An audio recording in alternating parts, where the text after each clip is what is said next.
Well, Rob, thanks so much for joining in this conversation series, The Future is Calling Us to Greatness.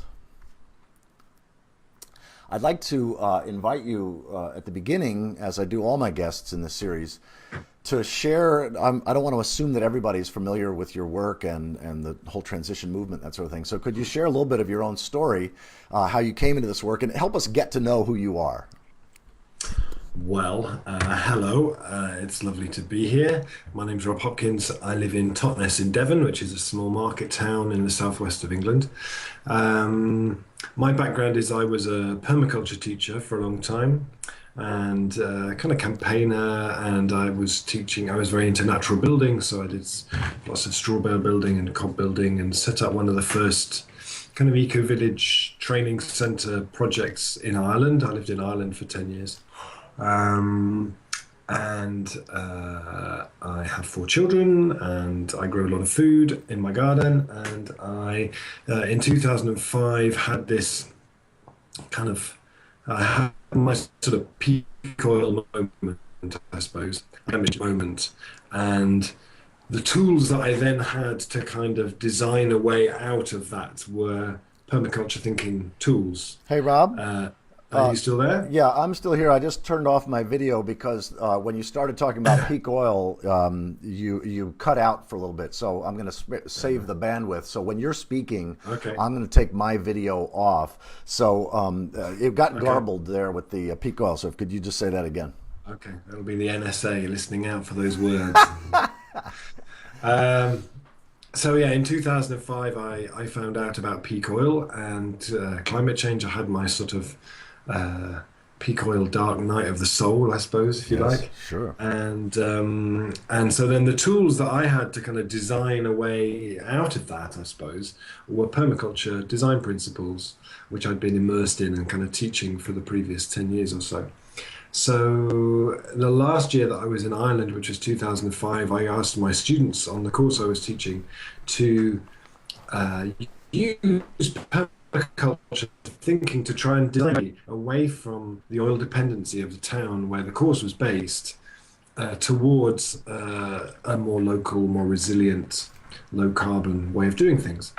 And the remarkable thing at that time was that nobody seemed to be doing that, really. Most of the responses, if you Google, such as Google was, or search at that time for responses to peak oil, they tended to largely be very hairy American men heading up into the mountains with 4 years worth of toilet roll shotguns and lavatory paper, baked beans, and that didn't really seem to me like a very good response, particularly on a crowded island such as this.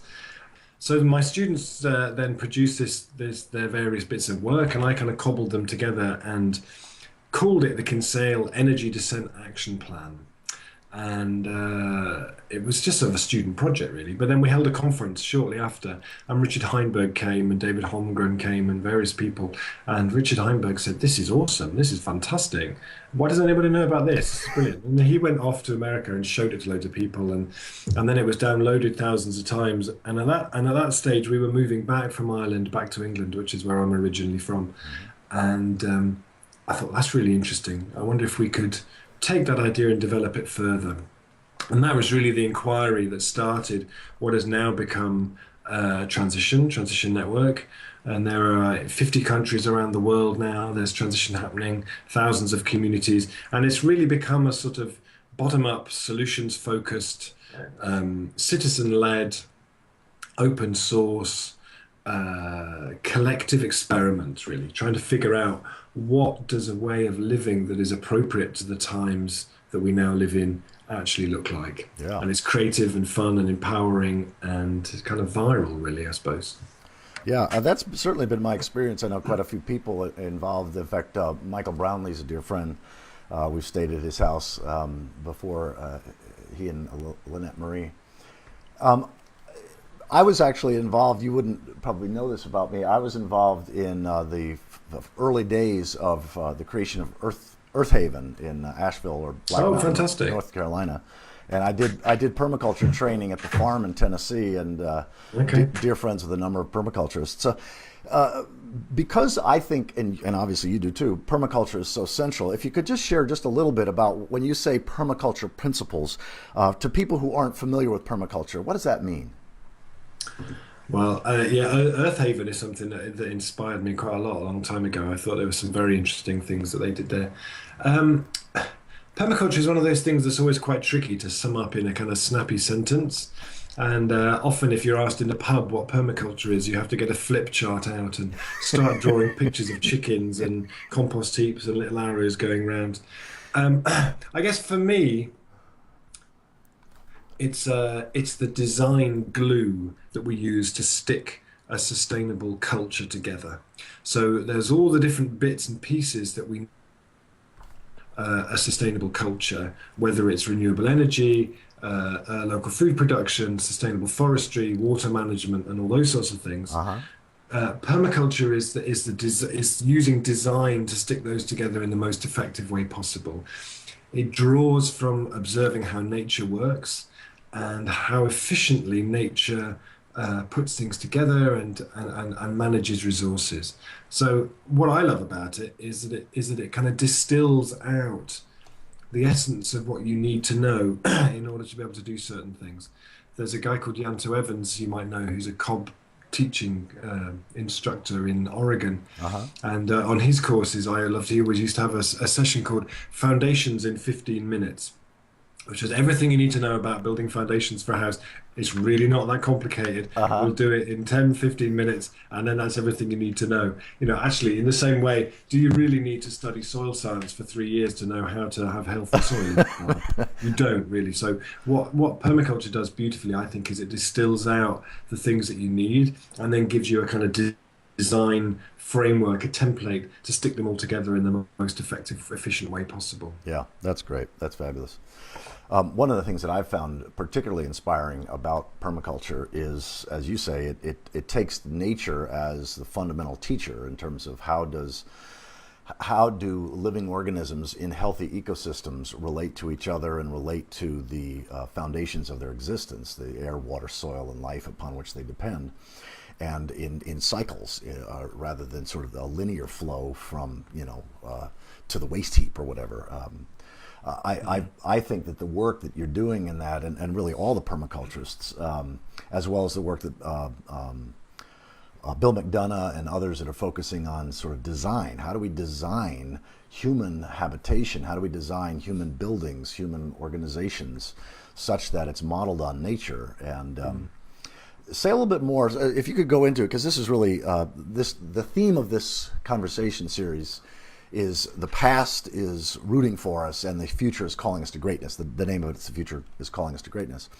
And I'm interviewing just people sort of at the real forefront of sustainability, peak oil, climate change, and especially how to stay inspired in the face of some really scary stuff. But your work in the transition movement is so vital. Help our listeners who aren't real familiar with that yet get a picture. What does this look like? Some examples, perhaps, of what's being done, various initiatives or whatever.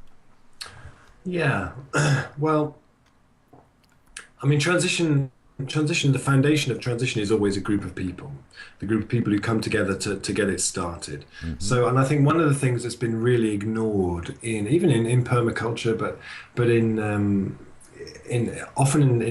most of the kind of environmental initiatives that I've been involved with over many years, has been an acknowledgement that actually you need to look after that group. That group needs certain skills. It's not going to happen by magic. Exactly. And even in permaculture, there's talk of one of the three sort of principles that underpin it: earth care, the ethics, earth care, people care, fair shares. That people care bit is starting to be looked at more, I think, in permaculture. But for many years, it was in there as a founding ethic. But actually, the way that particularly Bill Mollison, I think, sort of presented permaculture, it wasn't really that much of a thing. Uh-huh. And there is that kind of a typical activist model, I think, of keep going, burn out, sort of carrying the heavy burden of saving the world on your own up the mountainside and collapsing and getting up again. And that's what it feels like. and for many people. And actually, um, and I know, you know, in my early 20s, I was quite involved in some of the road protests in this country here, where you had people who'd spent years and years campaigning against new roads being built Yes. and putting their bodies on the line, and often became very kind of burnt out and cynical and exhausted. Sure. And what transition is trying to do is really at the work at the local scale, at the community scale, at the neighborhood scale, to say there's actually an enormous amount we can do at this scale. And if we work at this scale, we can be, I think, much more effective than if we work trying to lobby at the national level. Yep. You stay below the radar, you're less likely to attract the big interests to try and kind of rubbish and sort of and undermine what you're doing. You can work much more effectively, I think, below the political radar, in terms of when you're working nationally, you're much more. It's much more easy to kind of pigeonhole you. You're left wing, right wing, pro-capitalist, anti-capitalist, Yeah. whatever. Transition when you work at the local scale is very skillful at just being about how do we make this community more resilient, involving people across the spectrum in those kind of projects. So, and increasingly the focus, I think, has become, because one of the other things that I observed for many years in this sort of field is that there is a real kind of the volunteer is king, like that actually. If you that somehow having an organization of people who are all volunteering is somehow seen as the most ethically pure way of doing everything, and as soon as you introduce any money or pay anybody or whatever, somehow the whole thing becomes tarnished and we need to scatter off somewhere else and start again. And actually, I think there's a real tyranny in that kind of culture of Yes. volunteerism. And then people look around and say, why is everyone doing this white middle class? Well, I don't know. Maybe it's the fact that only white middle class people are going to have the time and the expertise and the confidence to actually contribute to this. And when I was in the US last year, I did an event in Northern California with Doria Robinson from Richmond in California, and she said if this is a revolution that depends on volunteers, I can't be part of this revolution, and no one where I live can be either, because people are working so hard just to keep the roof over their heads. Yes. And so there has been a real shift, I think, in the last 2 or 3 years within transition as well, to say it's not enough just to say we need to localize our economies. It's like who do you mean we? Which we is that? And what does that actually look like? And where do we start? Yeah, And who are the people who are going to do it? And where do we get the investment to do that? And what support do people need to do that? Yeah. So we have what we call the Reconomy Project, which is about supporting transition groups to turn the many ideas that transition kind of brings to the surface into new livelihoods. And to also sort of be thinking realistically about, well, what's the potential of this? Actually, and I think we're now at a stage where we can say that transition is a form of economic development. We've done what we call economic blueprints for a few different places, where you map how much money is spent on food, and actually, if you were able to localize some of that, what's the economic benefit? I mean, I know Michael was involved with that kind of work in his transition group. And it's very, very powerful. So some of you asked for some examples. So in terms of strategies for kind of supporting that kind of economic localization, the city of Bristol has a local currency scheme, the Bristol pound, which is the biggest one in the country now, which is accepted in about 800 businesses. You can pay your council tax with them. You can spend them on the buses. You can pay your business rates with them. And the mayor of Bristol takes his full salary in Bristol pounds. Wow. They have a pay by text system where you use your phone to text the shopkeeper. And they're really starting to do some very interesting things working with the city council about how Bristol pounds could be woven into how the council procures. So when it's looking for contracts about how it spends its money, if a company accepts Bristol pounds, then that makes it more likely that they might get the contract. These kind of things are really, really groundbreaking, interesting stuff. Oh, yeah. We do a thing every year down here in Totnes that I'm very fond of, which is called the Local Entrepreneurs Forum, which says, who are the people in this community who are the entrepreneurs of the future, who are going to create this kind of more resilient local economy that we want to see? And then we bring them together with potential investors and mentors, people with experience they want to pass on. We spend a day getting them all getting to know each other and mingling and stuff. And then in the afternoon, we do a thing called the Community of Dragons, where different people pitch their business, and then the community can pledge its support for different businesses. How did you come And on the we, name Community of Dragons? well, because there's a television program here called Dragon's Den. I don't know, I think it's called something else in the US. Okay. It's the program that Donald Trump does, where various people come before. They have a panel of like Oh, successful business people. okay. Do you know? I can't remember what it's called in America, but they come along and they say, "Here's my business idea," and then the millionaires either invest in them or humiliate them on national television. And we decided actually we needed a bit of a nicer version of that. Okay. So our one says everybody in this town is a potential investor in the economy of this place. Whether you can just lend someone a pen Yeah. or whether you can lend them $10,000, you're investing in that person's business. And it's just the most magic event. Wow. And so that's something. There's transition groups start local food projects. They start urban food growing on rooftops. There's transition groups growing food on railway stations. All kinds of different stuff going on around that. Lots of communities setting up their own community energy companies, and increasingly the successful ones starting to support places around them to do that. I'm involved in a project which I've been very excited about for a little while called the Atmos project, which Atmos? is Atmos, which is this is our little badge you see that Okay. we have as part of our campaign. We can see that Okay. down there. This is the heart of a new economy, Okay. which is there's an 8-acre derelict industrial site in the middle of our town next to the railway station. And we've now spent 7 years trying to get that site into community ownership.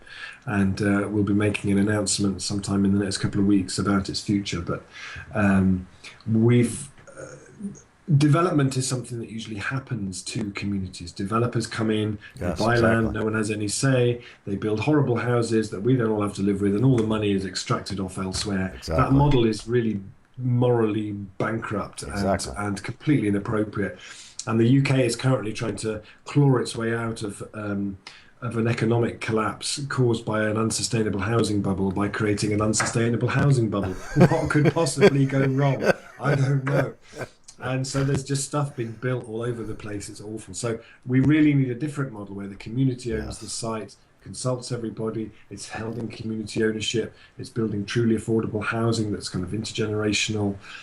So it's kind of a sense, so transition is really about how do we make the economy of this place, the community of this place more resilient, more localized? How do we support each other to do that? How do we build community and personal resilience into that model as well? And one of my favorite things that we do here in Totnes is something called a mentoring program, where Totnes is a place that has long had a history as a sort of kind of a counterculture sort of center, I guess. Okay. And so, I often say, Totnes has more psychotherapists per square foot than anywhere else in the country. And actually, one of the things that they do, which is fantastic, is going back to our earlier point about burnout and feeling like you're carrying the world's woes on your shoulders climbing a hill. Yeah. We have a mentoring program where they offer free of charge their time to support anybody who's working in the middle of Transition Town Totnes. Yes. So anybody who's in there doing whatever they're doing can get free of charge support to kind of just to spend time looking at the things that are really there for them at that time. It makes an enormous difference in terms of burnout. It's just Sure. fantastic. It's really brilliant. Well, one of the things that I'm inspired by as you speak is that it seems that this whole transition approach really goes back to what we should know as humans, which is the primary unit of survival is the community. And we're not just individuals, not isolated families who don't even have extended family anymore, but we are tribal creatures. We thrive in community, and we don't thrive when we don't have community. And of course, the way education has happened for 99% of human history in terms of healthy education is mentoring. Is people who know how to do something or have the resources or a little older or wiser or just life experience, supporting others. And so it feels like to me what this approach does, and I've thought this for a long time, is at least here in America, I don't know what it's like over there, but here there's sort of most Americans are either in the denial camp, the myth of perpetual progress, sort of, things are going to just keep getting better and better. So, look at the last 100 years. I mean, hey, without factoring in at all our impact on the air, water, soil, and life upon which we depend, and other species. But the others, you've got sort of the survivalist, the myth of the apocalypse, that, the whole thing's going to hell in a handbasket. So, we just need to isolate and get a big dog and a big gun and a lot of stockpiled food and that sort of thing. And yet what you're modeling what this whole transition approach to sustainability and to thrivability and using permaculture principles and this sort of thing is it allows people to be in action in ways that can take the depression or the overwhelm or the fear or the anger or whatever and engages them in something useful and productive, but also where they've got others that share their values and share their commitments. And, we can support each other. If I'm overwhelmed, I can rely on you, or if you're overwhelmed, we support each other emotionally. And that's one of the things I find just so necessary. And really you are modeling that. You've used two terms that you and I know what they mean, and they kind of, most people I think intuitively do, but I'm just wondering if you want to go a little deeper into either one of these. The term resilience, the need to be able to adapt to whatever is real, because there are so many unpredictable things. And then also localization. Again, most people probably have some intuitive sense of what both of those mean, but because they're at the heart of what you're doing, I'm wondering if you could say a little bit more about them. Okay. Well, I guess the word sustainability is great, and there's lots of stuff. Sustainability as a concept has built into it social justice and looking 7 generations and so on. But what it doesn't tend to have built into it is the ability to prepare for the unexpected. Yeah. And as we enter, as we see with what's already happening in terms of climate change, and various things like that, actually we need to design in that ability to respond to shocks. When the shocks come, yes. What do we do? How prepared are we to go with that? Mm-hmm. If we design imagining that we're going to get to a steady state and we can just carry on like that without any shocks, that's not really very sensible. The term resilience, unlike sustainability, is kind of a good thing. Yeah. Resilience in itself isn't necessarily. There's been some pretty horrible kind of resilient societies in the past. But I think what resilience brings is that observation that we need to be designing for shock in that way. Yes. And it's often talked about in terms of the ability to bounce back. How do you bounce back after you have something go wrong? I think the way I kind of reframe that is actually, I think we need to be thinking about how we bounce forward, because the things around us are moving and changing so quickly that we need to use any crisis and preparation for a crisis to actually be preparing for what looks most likely into the future. Yes. So putting in place local food systems, although in some ways they kind of struggle to be viable when placed alongside the kind of globalized supermarket model. Actually, the more of that infrastructure we can get in place, yes, the more appropriate that's going to be. Community-owned renewable energy is something that enables us to bounce forward to the kind of world that we want to see. So that's really what resilience is for me. And localization is really the observation that globalization, the idea that we should be rooted more and more and more in international markets, we should have less and less kind of barriers to trade, is really a sort of last century's idea, I think, because it takes massive amounts of cheap energy to make that happen. Exactly. It undermines social justice. It undermines resilience both here and in the developing world. It is a model designed to funnel more and more money to less and less people. And localization is sometimes kind of dismissed as being the argument that we just become self-sufficient, which is not at all. But it's really saying we could do the more that we can source closer to home, the more benefits that we have. Yes. And the way I like to think of it is I wrote a thing recently about looking at Los Angeles and the water system in Los Angeles, yes, where the figures off the top of my head is something like every year LA spends $1 billion getting the water to LA. It's the biggest use of electricity in California. At the same time, about $500 million worth of water that lands on the roofs of California is just disposed of LA is just disposed of as quickly as possible.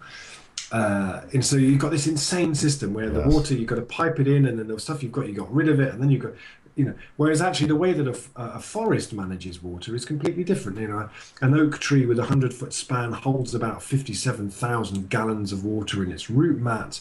You think of the leaves as being a sort of a floating lake, really, the water that's held there as well. It regulates its own climate and so on. And maybe we can start to think of the towns where we live and their economies as needing to do that much more. So Yes. it's not that they're all isolated from each other, but that the resources, money, for example, that come into the town, cycle as many times as possible before they leave. They make as much stuff happen as possible before they leave.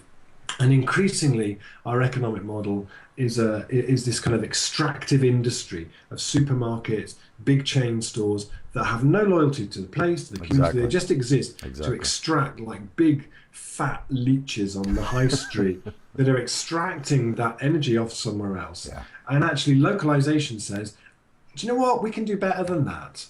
We can actually own these enterprises, and in doing so, we can create more work locally, more skills locally.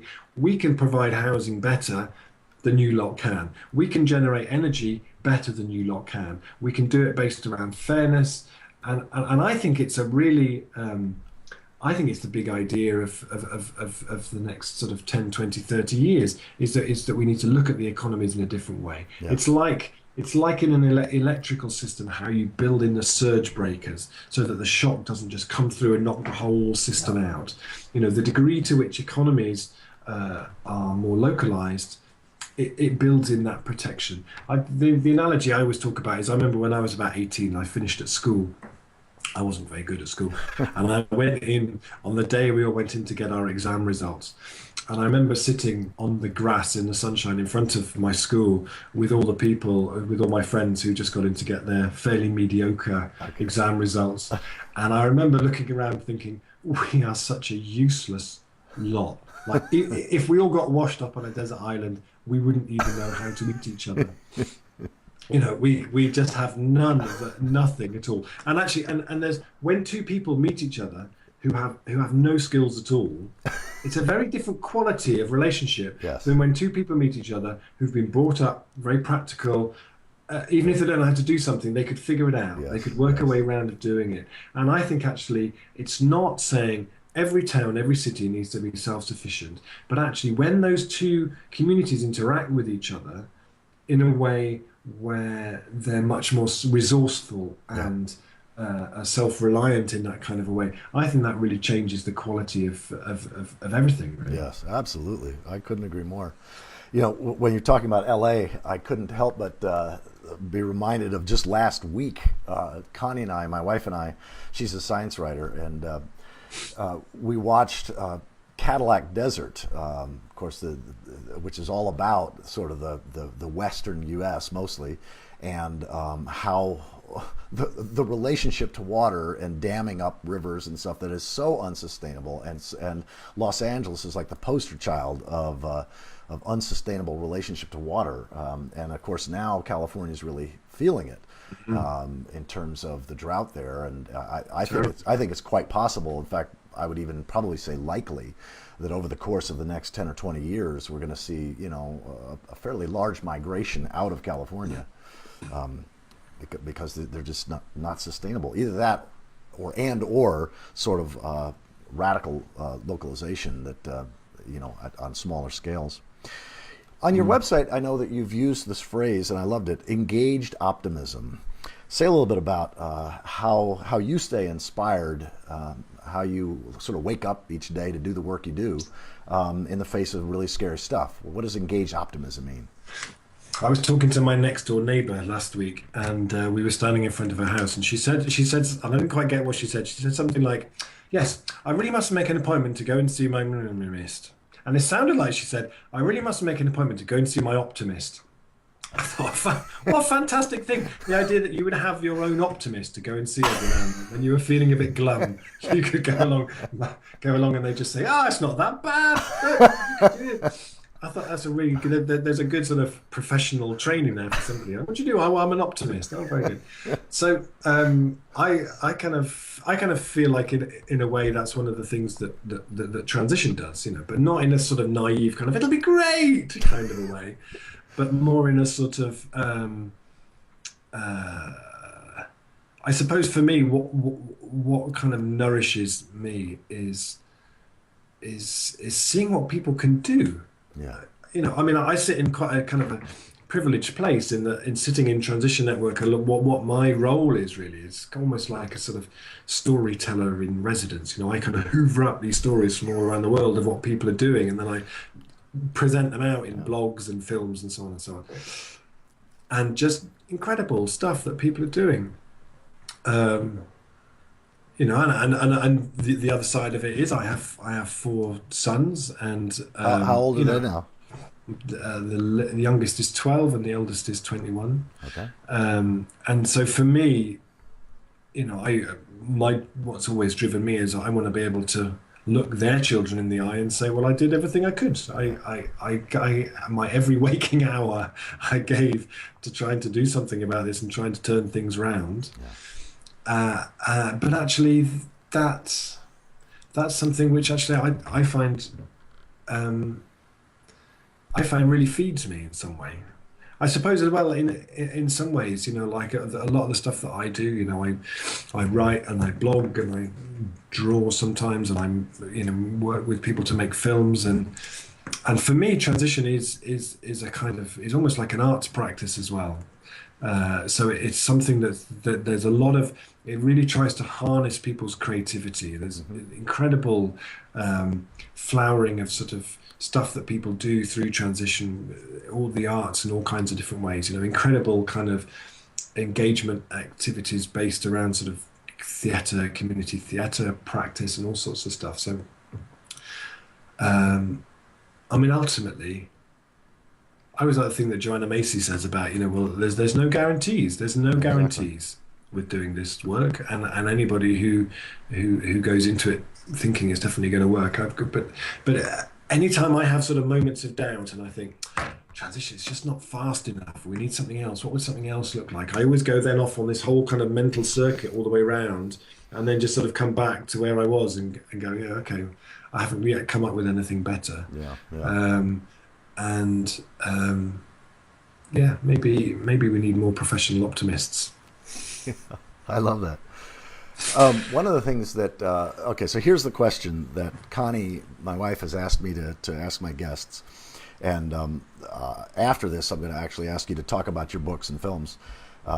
But this question sort of is off the wall. So, if you could invite any three people from human history to a dinner party where you're having dinner with all three of them, or a one-on-one over, a pint of beer, or a cup of coffee, or a meal, or whatever, like who would those three people be? So either one-on-one or all four of you together, and why would you choose them?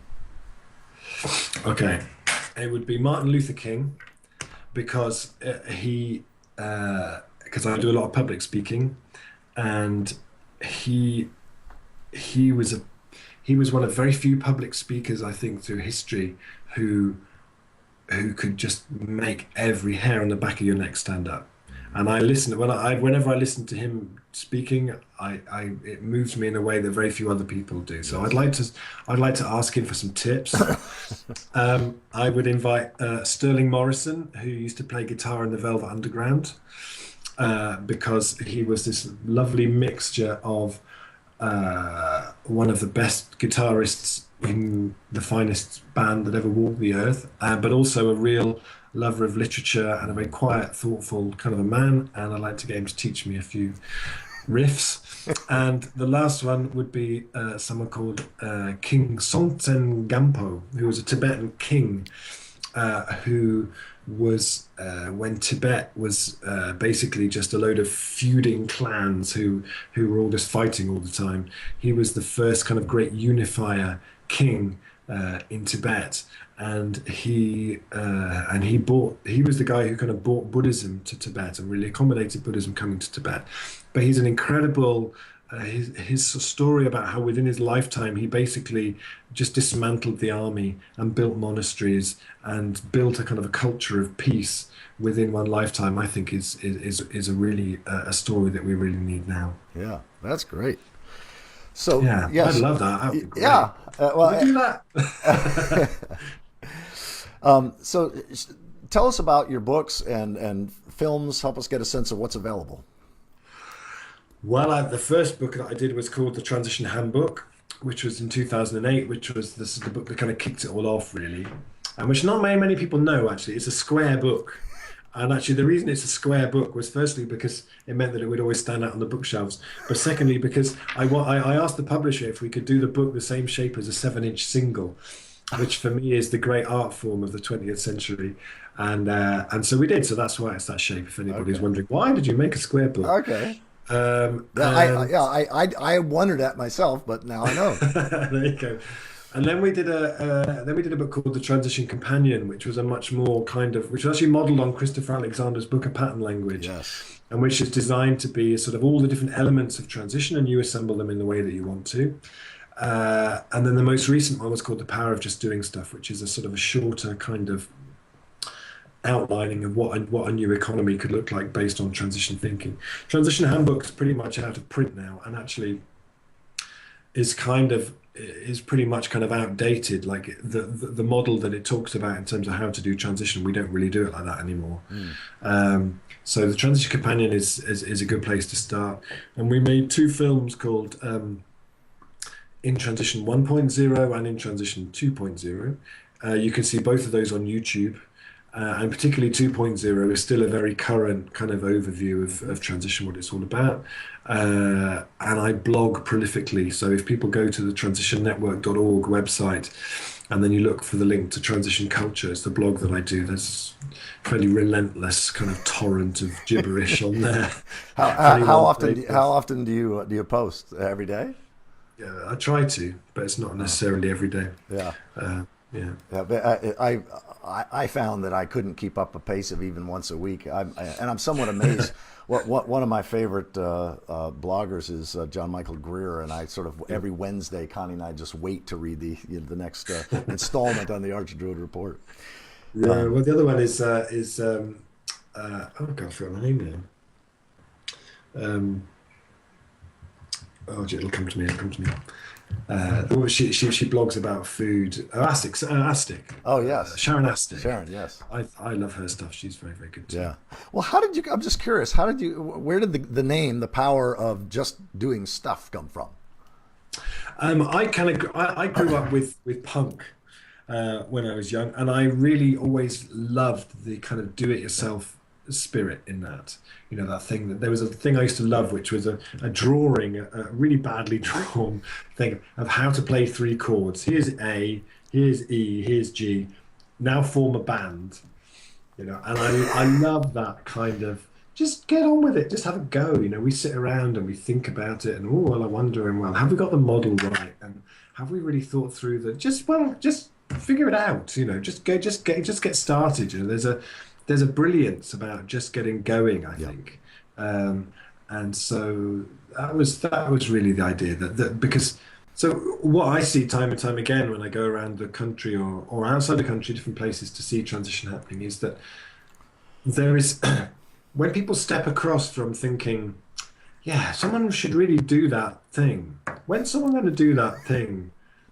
Would be really good, you know, if somebody did that thing. It's just sitting there where just someone really should do that thing. You know, when they actually go, oh, I think it's me, actually. Do you want to give us a hand? What people get from taking that step across Yeah. is amazing. You know, I spoke to this woman in Portugal, in this very depressed town in Portugal, that like many places there had been really hit hard by the financial crash there. She lived in a block of flats. She'd lived in this apartment for years and years. And she said, over the last 20, 30 years, I've watched my town, my city crumble, people turning their backs on each other. And then she got involved with the transition group. And they were a group that really worked on this idea of what we call the power to convene. You know, that actually transition groups are great at getting a group of people together to go and do something. Hmm. And they came round. She had this idea of turning a piece of pretty small piece of lawn in front of her apartment into a food garden. And all the people in the apartment came out, people she'd never met before. They did this garden. It wasn't going to feed one person in the apartment block, never mind the whole lot. But actually, she said all of a sudden we had something to talk about with each other again. We had something to do together again. And it started to give people confidence, and it kind of built from there. And, there's what we see here is, is people sometimes dismiss transition and say, well, it's not political. The scale of the change, the scale of the challenge is so huge. The only thing that's going to work is politics. Why don't you run to try and get into the Senate or whatever and get involved in politics? I think we're really seeing now, actually, how the opposite is true, and that by rolling up your sleeves where you are and getting on with creating the future that you want to see, it creates a kind of a virtuous sort of self-propelling sort of momentum to it. So here in the UK, we have now many places, some transition, some not transition, starting their own community energy companies, putting in place energy generating infrastructure in ways where the community owns it, the community benefits from it, the community can invest in it. In some places, there are models where the community can take their pensions out of the usual kind of ghastly fossil fuel invested model and invest it in their own community energy company. Yeah. In Berlin recently, there was an attempted community takeover of the grid for the whole city of Berlin to bring it into community ownership. These models are popping up all over the place. Wow. What's interesting here is that rather than lobbying the government, why don't you help start community energy scheme?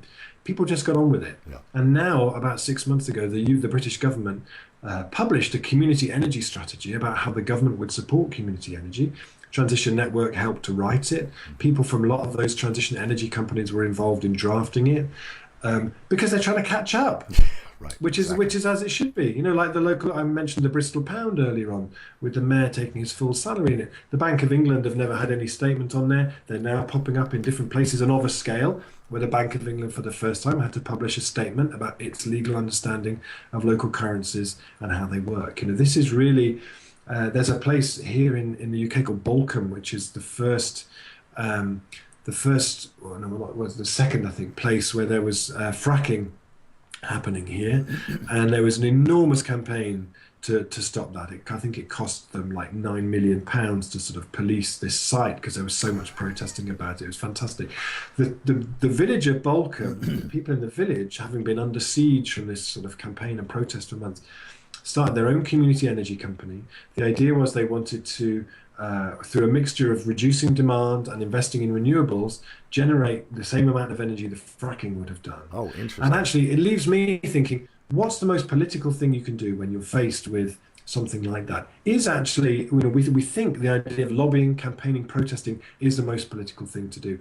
I think actually just roll up your sleeves, create the alternative, just get on with it in such a way that is below the political radar. Yeah. It doesn't divide people. It brings people together. It's fun. It's creative. It's playful. It invites people in. That's the way to go, and that for me is far more political. Yeah, and far more fun too. Far more fun, and the cake's better. Yeah, yes. One last question I wanted to ask you, and this has been wonderful. So, thank you. The Post Carbon Institute.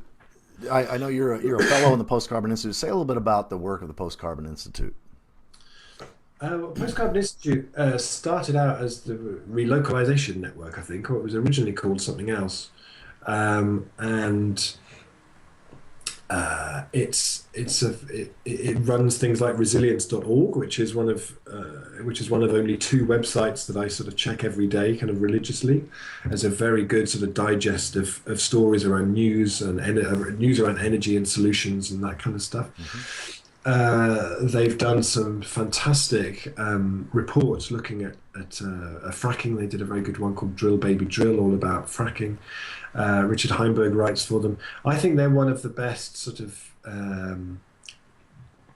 kind of organizations thinking about resilience in the bigger picture, Hmm. who are asking the right questions about energy into the future and availability, and the whole sort of what would you say, sort of dream state that people get into, that it'll all just be grand, Yeah, it'll all be yeah, fine, and we'll get oil out of the moon or something. They're really great at saying there's no oil on the moon, yeah. people, or wherever, and fantastic. And the fellows they brought together to support their work are a really kind of inspirational bunch as well. Yeah, that's great. Well, So support Post Carbon Institute because they're wonderful. yes, I amen to that. I wholeheartedly agree. Since you mentioned there's two websites that you check in pretty much every day, one of them being resilience.org, I got to ask, what's the other? The Guardian. The guy. Yeah, okay. And transitionnetwork.org is the one Yes. you should also look every day. There you 'Cause go. actually, I Transition. put something really interesting there every day. That's great. Well, Rob, thank you so much. Any other resources that you want to recommend in addition to transitionnetwork.org and what we've already talked about? Uh, uh, Yeah. Yeah. nothing leaps to mind. There's loads of stuff, I'm sure. Yeah, sure. Google, if you just search for transition and you start looking into some of there's thousands of websites of individual transition initiatives, and you'll find all kinds of stuff on there. And if you want to follow on Twitter as well, I'm on Twitter as Robin Transition, and anything interesting that I come across as time goes by, I try and put out on that as well. Fabulous. Great. Well, Rob, thank you so much. Blessings on your work. It's among the most important work that's happening on the planet, in my opinion, and actually most of us that are involved in sort of this whole sense that the past is rooting for us to step up to our challenges, and the future is certainly calling us to greatness. And I know you feel the same with your sons. I keep a picture of my granddaughter right by my computer, as she is the embodiment of the future calling me to greatness, and to do everything that I can so I can, as you said, look at my grandchildren and their children, if I'm blessed to be alive at that point, and really be able to say I did as much as I possibly could. That's where we find meaning and joy in life. So thank you for your work. Absolutely. Yeah. My pleasure, and thank you for yours, and thank you for the opportunity to be part of this great series you're doing. Cool. Thanks. Okay. All the best. Yes, thanks. You too. Bye-bye. Cheers.